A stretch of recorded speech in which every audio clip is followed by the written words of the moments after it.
instancia nos enfocaremos en algunas consideraciones relativas a la práctica del concepto de comunidad internacional. Hemos visto que la comunidad internacional no es un sujeto de derecho internacional, sino que más bien alude a un conjunto de sujetos de derechos internacional, esto es, al conjunto de estados, de instituciones o de organizaciones y de individuos que operan en el plano de la realidad internacional y que comparten ciertos valores, instituciones, normas en común, en definitiva, el derecho internacional como sujetos de este ordenamiento.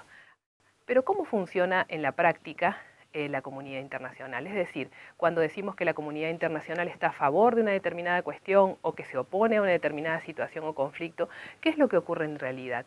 ¿De qué manera se puede decir que la comunidad internacional opera en el plano de la realidad internacional? Pues bien, en general, se suele identificar la actuación de una de las organizaciones universales más importantes con la que corresponde a la comunidad internacional, esto es la Organización de Naciones Unidas. Precisamente por el hecho de tratarse de la organización más relevante en el plano político, que reúne a la totalidad de los estados, es decir, 193 estados del mundo, prácticamente todos los que existen actualmente, su actuación es identificada con aquella que corresponde a la comunidad internacional. Sin embargo, la Organización de las Naciones Unidas tampoco es la comunidad internacional de manera directa, sino que opera a través de diferentes órganos. ¿Cómo resuelven o cómo toman las decisiones estos órganos como para representar verdaderamente a la comunidad internacional? Bueno, en la práctica se presentan diferentes situaciones. En este sentido, podemos hacer referencia a dos órganos importantes, la Asamblea General por un lado y el Consejo de Seguridad por otro. La Asamblea General tiene la ventaja de que adopta decisiones en un marco deliberativo en donde todos los estados se encuentran representados y en donde cada estado tiene un voto, es decir, es una toma de decisiones bastante democrática. El problema es que sus decisiones no son vinculantes en general, esto es, se pronuncia a través de recomendaciones que carecen de fuerza vinculante o obligatoria para los sujetos de derecho internacional de manera directa. Esta situación no se presenta en el caso del Consejo de Seguridad, que es un órgano de alguna manera de naturaleza ejecutiva, que tiene reconocidas atribuciones generales y que puede tomar resoluciones que sí son obligatorias para los estados. El problema es que no representa a la totalidad de los estados en cuanto que se encuentra conformado solo por un número reducido de ellos. Por lo tanto, sus resoluciones efectivamente no pueden ser consideradas como aquellas que son adoptadas por la comunidad internacional como un todo. Estas divergencias y dificultades para la adopción de toma de decisiones se ve reflejada en los diferentes casos o conflictos internacionales en los que precisamente el Consejo de Seguridad debe decidir. Tal es el caso, por ejemplo, y para solo mencionar dos situaciones más o menos contemporáneas, el caso de Afganistán y el caso de Siria. En el caso de Afganistán, de alguna manera las respuestas fueron bastante eficaces, efectivas y temporalmente adecuadas, en cuanto que fue el Consejo de Seguridad el que tomó las medidas relativas, ¿no es cierto?, a la seguridad y a la restauración del orden con posterioridad a la operación liderada por los Estados Unidos, luego de haber finalizado, ¿no es cierto?, la primera etapa del conflicto. No así en el caso de Siria. Efectivamente, en el caso de Siria, aún hoy en día no se han adoptado medidas eficaces para lograr un cese al fuego y una finalización del conflicto, en cuanto que los estados han ejercido el derecho de veto en ese marco y han impedido, por lo tanto, la adopción de resoluciones. Por lo tanto, es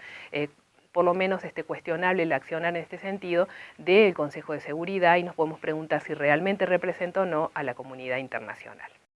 Nos encontramos en este momento en condiciones de realizar la actividad práctica correspondiente a estos conceptos.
Ahora nos vamos a enfocar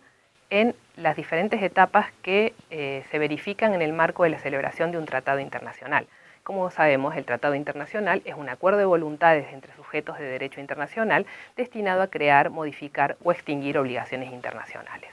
En el siguiente video vamos a ver precisamente cuáles son las etapas de dicha celebración y también vamos a reflexionar respecto a los tipos de tratado que pueden existir en este marco. Las Naciones Unidas aprobaron el viernes un tratado para prohibir las armas nucleares, pero la oposición de las potencias nucleares dio al texto un carácter principalmente simbólico. El acuerdo prevé la prohibición total del desarrollo, almacenamiento y amenaza del uso de armas nucleares. This is a historic moment for the international community. Esto es histórico para la comunidad internacional. Es el primer tratado nuclear multilateral alcanzado en más de 20 años. Disarmament treaty to be concluded in more than 20 years. El tratado fue avalado con 122 votos a favor, 1 en contra de los Países Bajos y 1 abstención. Estará abierto a ratificación a partir del 20 de septiembre y entrará en vigor con la firma de 50 países. Sin embargo, ninguna de las 9 naciones que posee armas nucleares participó en las negociaciones ni en la votación. Estados Unidos, Rusia, Gran Bretaña, China, Francia, India, Pakistán, Corea del Norte e Israel calificaron el tratado de poco realista, estimando que no tendrá ningún impacto en la reducción del arsenal mundial. En el video pudimos ver a la primera gran etapa correspondiente a la celebración de un tratado, esto es, a lo relativo a la conformación del texto. Específicamente vimos que 122 estados negociaron en el marco de Naciones Unidas un texto, el cual fue adoptado y autenticado en ese marco y ahora se encuentra en una segunda etapa en donde los estados deben manifestar su consentimiento. Es decir, todavía no se han generado obligaciones internacionales, sino que es necesario que los estados, a través de la firma y ratificación del tratado, consientan en obligarse a través del mismo. En sí, en cuanto a los tipos de tratados, este tratado es un tratado multilateral en el cual han participado una multiplicidad de estados. Es además un tratado abierto en cuanto que permite la incorporación como partes a estados que no hayan participado en el proceso de negociación. Es además un tratado celebrado en debida y buena forma en cuanto que se han respetado las diferentes instancias y pasos que conforman, como decíamos, las etapas de celebración de un tratado, y es además un tratado normativo en cuanto que impone obligaciones similares para todos los estados.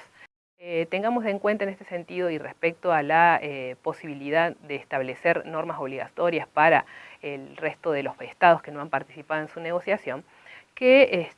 al no haber sido suscripto o al no haber sido negociado y luego ratificado por los estados que serían los principales destinatarios de las normas en cuanto que son los estados que tienen realmente armamento nuclear, es posible que el mismo carezca de una eficacia o de la posibilidad real de producir una modificación de las pautas de comportamiento a nivel internacional, y esta es otra característica que afecta a los tratados multilaterales, ¿no? Pero de todas maneras, sin duda, un tratado de estas características y naturaleza puede generar las bases para desarrollar luego principios o normas de jus cogens que resulten obligatorias para todos los estados si es que se logra el acuerdo, por supuesto, del resto de los integrantes o miembros de la comunidad internacional.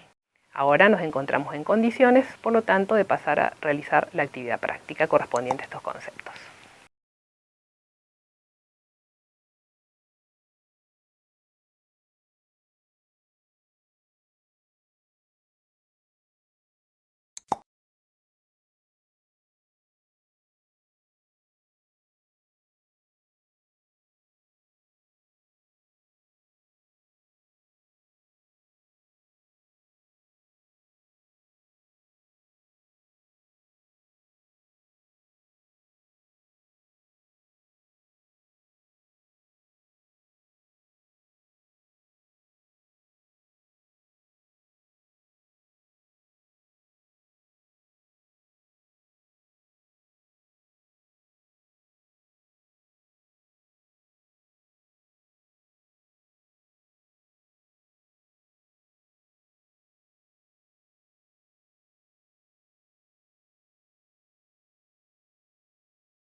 Vamos a reflexionar ahora acerca de las relaciones entre el derecho interno y el derecho internacional, específicamente con relación a nuestro ordenamiento jurídico.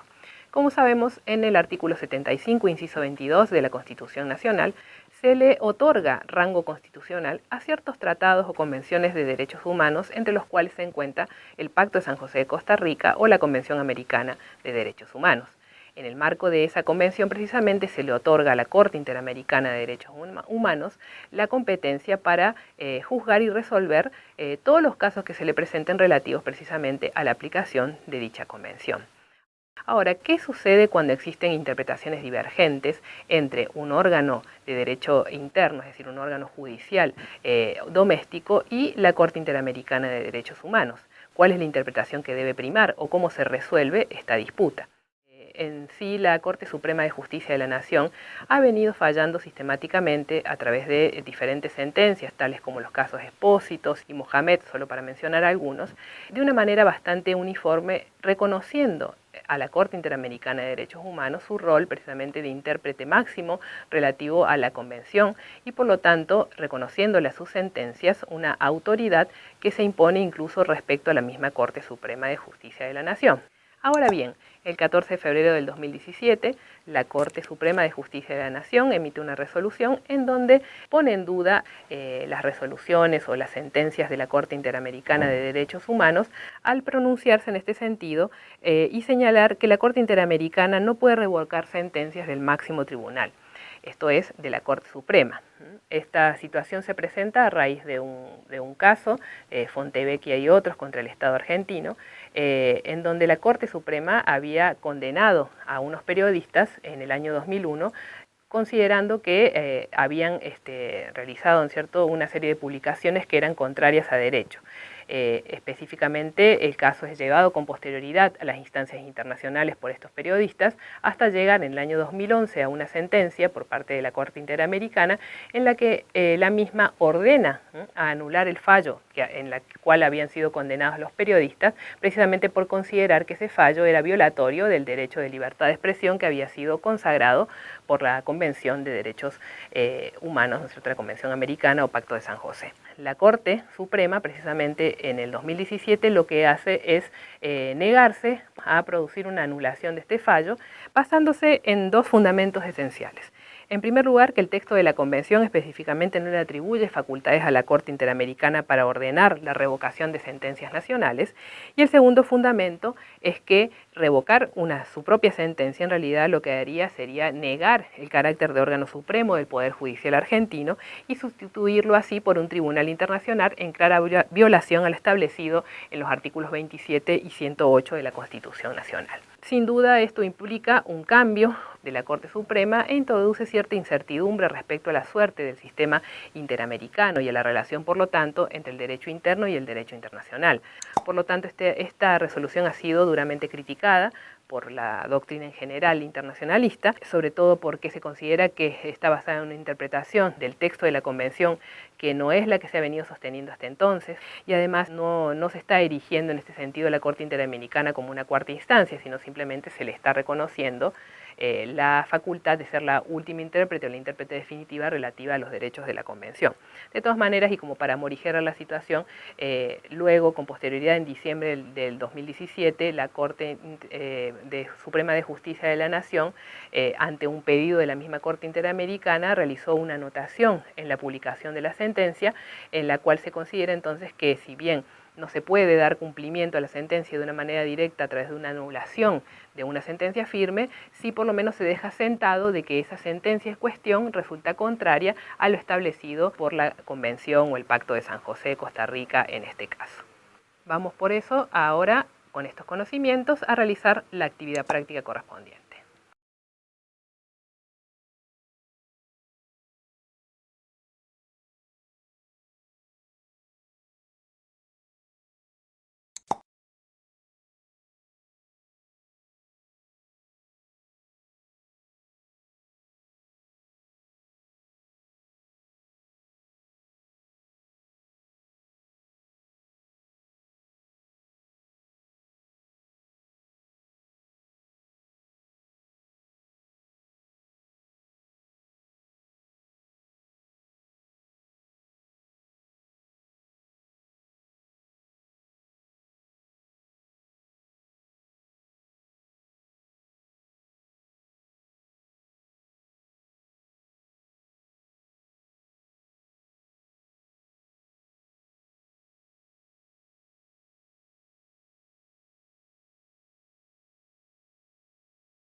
Nos enfocaremos ahora en ver cómo funciona en la práctica la personalidad jurídica atribuida a ciertos sujetos de derecho internacional en torno al concepto de beligerancia.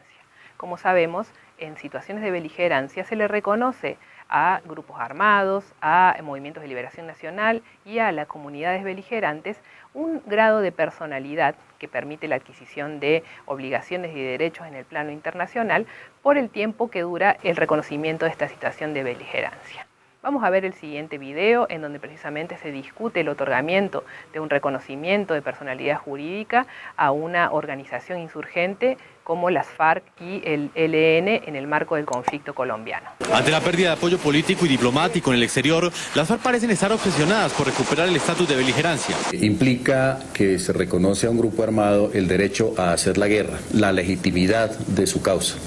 Se le reconoce un control territorial, se reconoce que es un Estado en formación dentro de un Estado, dentro del territorio de un Estado ya constituido, y eso le da la posibilidad de tener relaciones diplomáticas con otros países, relaciones comerciales, recibir ayuda abierta en términos financieros, en términos militares. Desde que Hugo Chávez sorprendió al mundo con esa petición, le pido que comencemos reconociendo a la FARC y al ELN como fuerzas insurgentes de Colombia y no como grupos terroristas. Diferentes analistas coinciden en afirmar que con estas palabras el mandatario venezolano mostró los verdaderos intereses que se escondían tras la liberación unilateral de Clara Rojas y Consuelo González de Perdomo. La factura de cobro por la liberación unilateral de Clara y Consuelo fue la solicitud del estatus de beligerancia por parte del presidente Chávez para las FARC. Quien lo reconoce es un tercer estado o terceros estados. Reconocerían, digamos, que las FARC es una especie de estado en formación, que por lo tanto tiene un dominio territorial, un mando unificado, cumple las normas del derecho internacional humanitario. Es decir, ninguna de esas cosas las cumple las FARC. Como pudimos ver en el video, el entonces presidente Hugo Chávez, presidente de Venezuela, solicita a la comunidad internacional el reconocimiento de beligerancia respecto a un grupo armado de otro estado, que es el Estado colombiano. Se refuerzan las características que se supone que garantizan el otorgamiento de esta condición, esto es, la posesión por parte de ese grupo de una porción del territorio de manera efectiva, la existencia de elementos de un gobierno regular y a su vez la existencia de tropas regulares que tengan una disciplina militar, a los cuales adicionamos el cumplimiento del derecho humanitario, es decir, el sometimiento de esas tropas al cumplimiento de las normas pautadas para el ejercicio de la fuerza. En sí, la discusión que se genera en torno a este pedido de reconocimiento es que básicamente la FARC y el ELN, de acuerdo a la doctrina y a los analistas sobre todo del Estado colombiano, no cumplían con las condiciones exigidas para el reconocimiento de beligerancia. Y por el contrario, se trataba de un intento por parte del presidente Hugo Chávez de mejorar las condiciones políticas de negociación por parte de este grupo armado. Cabe aclarar que con relación a la FARC, en el año 2016 ya se firmó un acuerdo final de paz que precisamente es cuestionado en cuanto al carácter jurídico internacional del mismo, precisamente por estas discusiones en torno a la subjetividad internacional que se le atribuye a este grupo armado. A partir de todos estos conceptos que hemos adquirido, ahora se encuentran en condiciones de realizar la actividad práctica integradora.